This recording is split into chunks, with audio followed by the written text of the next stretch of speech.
Welcome back, everybody. You know how this works.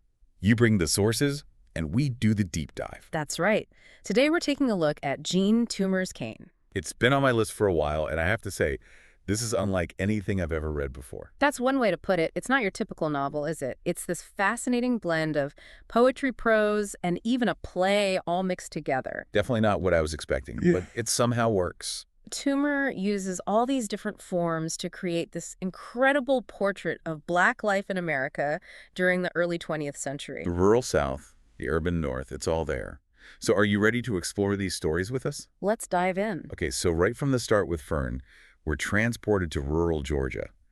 Toomer's descriptions of the landscape are so vivid, so evocative, it's like you can almost smell the magnolias and feel the heat of the sun on your skin. You can really feel that connection to the land, especially for Fern herself. She seems to embody that connection somehow, almost like she's a part of the landscape itself. And the canebrake, this recurring symbol throughout Cane, it's both beautiful and menacing. It's like a metaphor for the beauty and the harsh realities of Black life in the South. Exactly. The canebrake provides sustenance and shelter, but it also represents the backbreaking labor and the ever-present threat of violence. That's such a powerful image. And then we shift gears to Blood-Burning Moon. Wow, what a story. Love triangle, racial tensions, violence, it's all there. And Toomer doesn't shy away from any of it. The story is brutal honest about the racial dynamics of the South. Especially the way he uses that image of the red nigger moon. It's both beautiful and ominous at the same time. It foreshadows the tragedy that's about to unfold. It's like the moon itself is a character in the story, reflecting the fear and tension that permeated life for Black people in the South. You're so right. And then we get a little bit of a breather with poems like Nillo and Evening Song. These poems are so important. They offer moments of reflection and beauty amidst the harsh realities depicted in the prose. It's like Toomer is reminding us that Black life wasn't just defined by struggle and pain. There was also joy and a deep connection to nature and spirituality. Just exactly. It's about showcasing the diversity of Black experience. Okay, so then we meet Esther, and she introduces us to Barlow, this really fascinating character. He's a religious outsider, right? Yeah.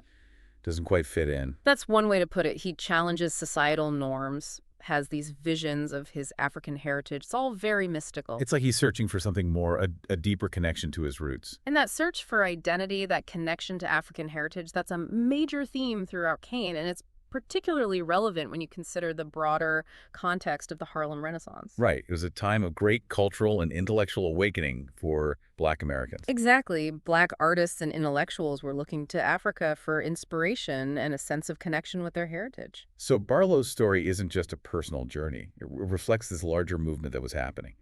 It's amazing how Toomer manages to weave together individual stories and broader historical trends. He's a master at capturing the essence of a time and a place. And doing it in such a unique way, it really makes you think differently about how we tell stories and how we understand history.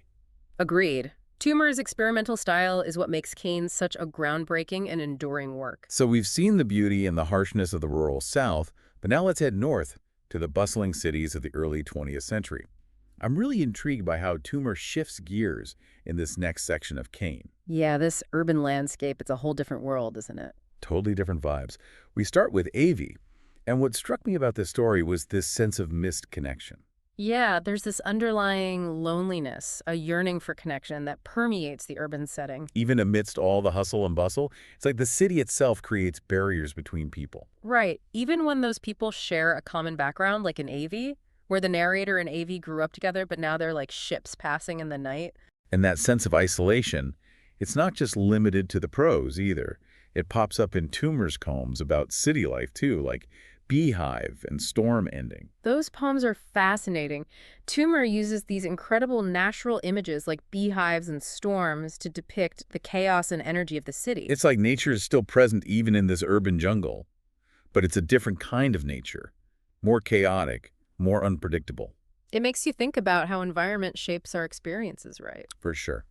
And then we move on to theater, which really caught my attention. Oh yeah, theater. John and Doris, what a pair. It's like Toomer is using the stage as a metaphor for the complexities of Black representation in entertainment during the Harlem Renaissance. Totally. On one hand, you have this incredible opportunity for self-expression, this platform for Black artists to showcase their talent.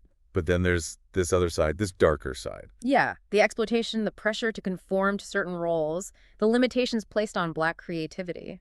And that tension, that push and pull between self-expression and exploitation, it's embodied in Dorsey's character, isn't it? Absolutely. She's this captivating dancer, but she's also trapped within these societal expectations. It reminds me of Avie in a way. Mm. Both of these women are trying to navigate their own desires and aspirations, but they're constantly bumping up against these societal limitations. It's like Toomer is highlighting the challenges faced by Black women in particular, even within their own communities. That's a really insightful point. And then we have Box Seat with Dan Moore and Muriel. Oh boy, this one is full of symbolism. So much imagery in that story. The box seat itself is like a metaphor for the limited spaces that Black individuals were often forced to occupy in society. Right. Even in the North, where there was supposedly more freedom and opportunity, Yeah. these visible barriers still existed. And the way Toomer depicts the tension between Dan's artistic ideals and Muriel's desire for a more conventional life, it's heartbreaking. They're both yearning for something more, but they're on such different paths. And that longing for something more, that search for meaning, it shows up in Calling Jesus as well. Yeah, it is a different kind of spiritual searching than what we saw in the rural South. Okay. But that yearning for something beyond the material world is definitely there. You know, when you step back and look at all these stories together, what strikes me is how Toomer is showing us the multifaceted nature of Black life in America. It's not a monolithic experience. Not at all. He's giving us these glimpses into the lives of so many different characters, each one with their own unique perspective and their own unique struggles. So we have this tapestry of experiences, these individual journeys woven together to create this rich and complex portrait of Black life in America. And I think that's what makes Kane so powerful and so relevant even today. I agree. Yeah, I'm really excited to dive into Bona and Paul because this story feels like it bridges the rural South and the urban North in a really interesting way. Yeah, Bona and Paul is one of my favorites. It really gets to the heart of the complexities of race and relationships in America. So we have Bona, a Southern woman attending a Northern university, and Paul, this young man who's wrestling with his own racial identity. And from their first encounter, there's this spark, this tension between them. Definitely. And the basketball game scene, oh my goodness. That scene is incredible. So much going on beneath the surface. You can feel the attraction, the anger, the confusion, all these unspoken emotions bubbling up. It's like the basketball game itself is a metaphor for the larger racial dynamics at play in society. Right. It's about so much more than just a game.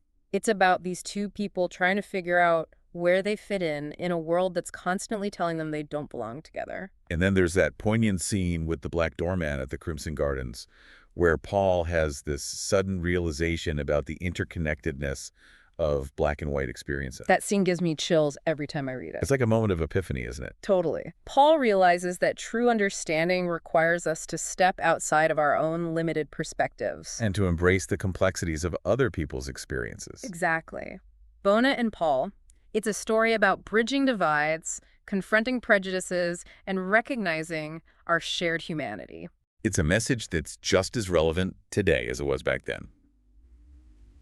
Okay, so we've explored the rural South, and we've journeyed through the urban North. And now we come to Cabness, the final section of Kane. And this one, I have to say, it's really something else. It is intense, isn't it? It is. We meet Ralph Cabness, this northern intellectual who's come down south to teach at a Black school. And right from the start, he just doesn't seem to fit in. Not at all. He's an outsider in every sense of the word. He doesn't connect with the white community, obviously, but he also struggles to find his place within the Black community he's come to teach. He's caught between two worlds, alienated from both. Exactly. And the setting itself, this small town in Georgia, it just feels so heavy with history. It's like the past is always present there, lurking beneath the surface. And that sense of the past, it's embodied in that recurring motif of the old man in the cellar, isn't it? Absolutely. The old man, he's more than just a character. He's a symbol of the South's painful history, a silent witness to all the suffering and injustice. You know, it's almost as if Cabness is being forced to confront that past, whether he likes it or not. He is. He's come down from the North with all these intellectual ideas about race and identity, but the South forces him to confront the lived realities, the raw emotions that are still so present.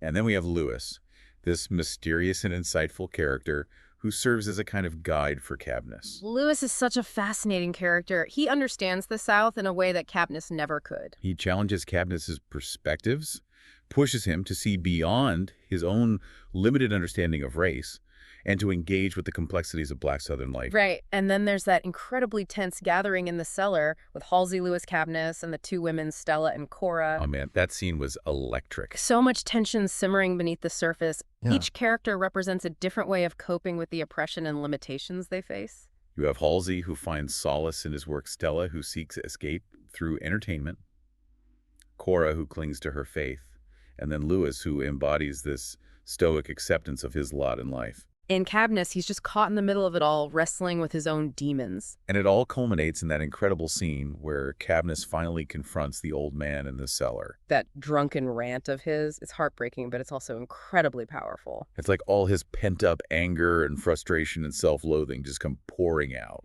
It's a raw and honest expression of the contradictions of Black identity in America.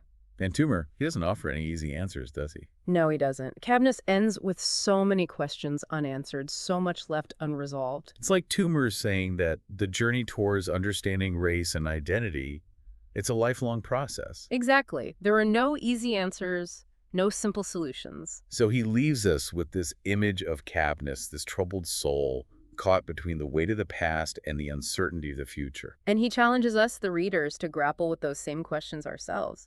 What will become of Cadmus? Will he find a way to connect with his heritage and embrace the complexities of Black life in the South? Or will he succumb to the despair and alienation that threaten to consume him? Toomer leaves us hanging, and it's brilliant. It really makes you think, doesn't it? It does. It's a story that stays with you long after you've finished reading it. And you know what? I think that's a great place to wrap up our deep dive into Cain.